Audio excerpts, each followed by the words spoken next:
മത്തായി 13:26. ചെടികൾ വളർന്ന് കതിരായപ്പോൾ കളകളും പ്രത്യക്ഷപ്പെട്ടു. വേലക്കാർ ചെന്ന് വീട്ടുടമസ്ഥനോട് ചോദിച്ചു, യജമാനനെ, നീ വയലിൽ നല്ല വിത്തല്ലേ വിതച്ചത്? പിന്നെ കളകളുണ്ടായത് എവിടെ നിന്ന്?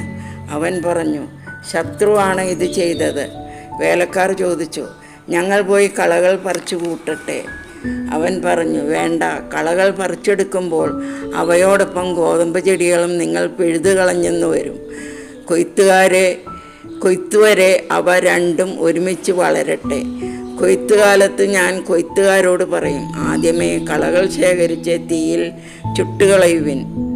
ചുട്ടുകളയുവാൻ അവ കെട്ടുകളാക്കി വെക്കുവിൻ.